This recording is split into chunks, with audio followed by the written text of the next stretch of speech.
So why is Without a Crystal Ball, aka Katie Joy, aka KJ, still gaining subscribers? I want to shout out one YouTube channel, True Ball of Wax, which is a channel that I like because she reminds me of my Midwestern family, and so it kind of gives me a little sense of comfort and reminds me of them. And on her recent live stream, she had a question from a viewer about trying to make sense of why people are still watching Katie and still continuing to subscribe to her. This can be applied really to any personality on or offline that is embroiled in a lot of big scandals in whatever space they are in. So number one, the thing I actually noticed most recently was her thumbnails, which if you don't know what a thumbnail is basically the billboard, the image you see before you click on a video, have been changing pretty frequently over the last few months from this hard to read pink slanted text over the top of the image of whoever it is, Sister Wives, Duggars, whoever, with white border. Then from there it went to a logo and a banner across the thumbnail of her new quote-unquote rebrand she was talking about, which actually then covered the timestamp in the bottom right-hand corner, and more hard-to-read writing across the image, which was more of a cursive-y white, and I think she experimented with purple and yellow, and it was just really hard-to-read cursive that was still over the top everything, including the banner that was covered by the timestamp. And then she went very recently to that same banner, but with that writing, but with the background being these flames. So she did where she removed the background of the image to only show the faces, and then there was this flames thing in the background, which was eye-catching. Now we are in a phase of her thumbnails, which is a more clean look and a more common, I would say, more clickable, in my opinion, thumbnail that isn't screaming Katie Joy Without a Crystal Ball and looks a little more professional than her past thumbnails. Now this is all relevant because new viewers may only be clicking these new thumbnails, and so if they see old videos of hers with her old thumbnails, maybe they won't click them, and those old videos could be the ones that would turn new viewers off or get them maybe to not subscribe or not return. Now her thumbnail and her graphics were something I actually pointed out in my first video I did talking about her channel back in November, and how she was saying she had a graphic artist doing her thumbnails and a lot of her graphics, and I questioned that because I am not a graphic artist, but as someone with the channel, there are a few basic rules that I think if you're a graphic artist you would probably know, or at least if you're someone who is saying you specialize or is trying to specialize in YouTube thumbnail graphics, you know that there's a basic understanding that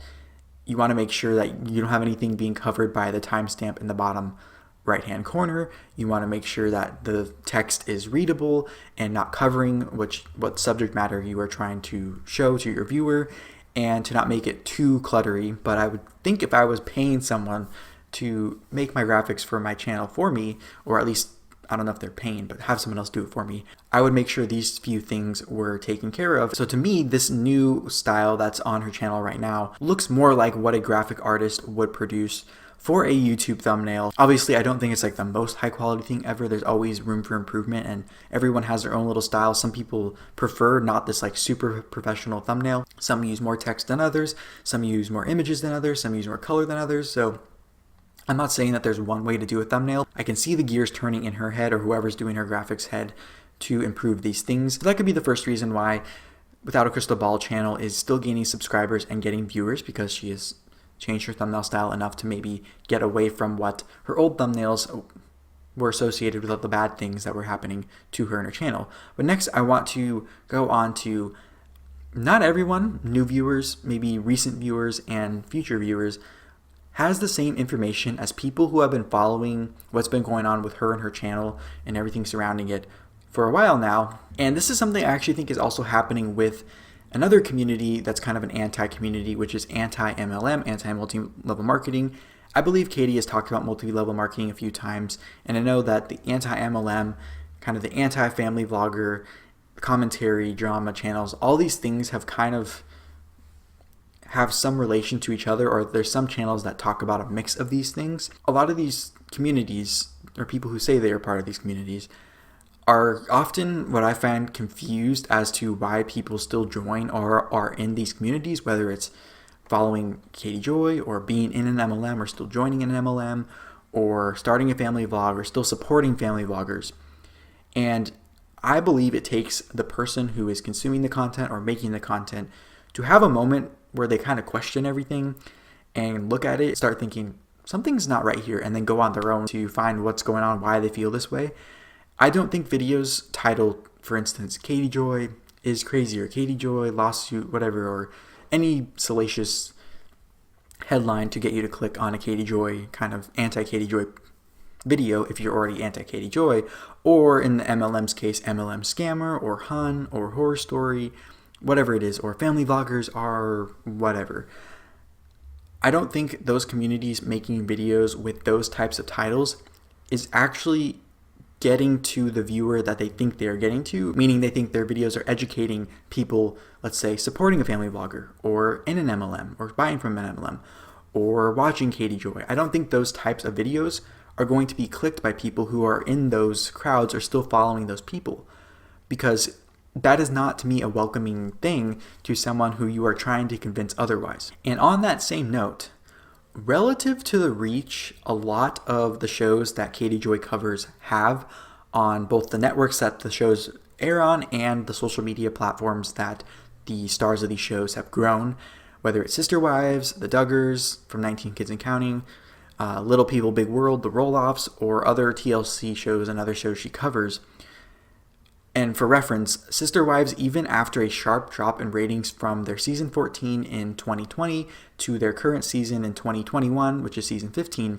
they dropped by over 1 million viewers, but they are still pulling in more than 1 million viewers per episode. She has a lot of people who probably have no idea who she is still, and may be just coming across her videos now. And so if you're only seeing that, like I said, that current thumbnail, you aren't going to click on other videos of hers that have that former thumbnail, and you're not aware of the drama, you're not searching her name, and the YouTube algorithm is just seeing you click on her videos specifically from her channel and these new ones,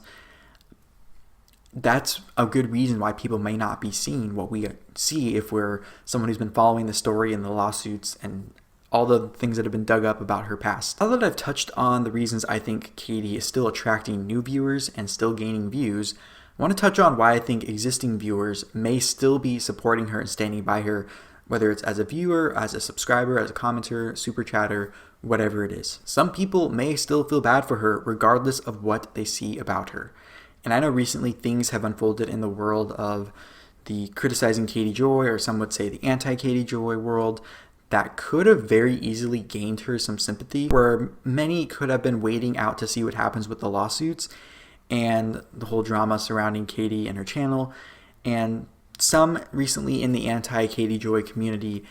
have turned on each other in very nasty ways, which could have given those who are on the fence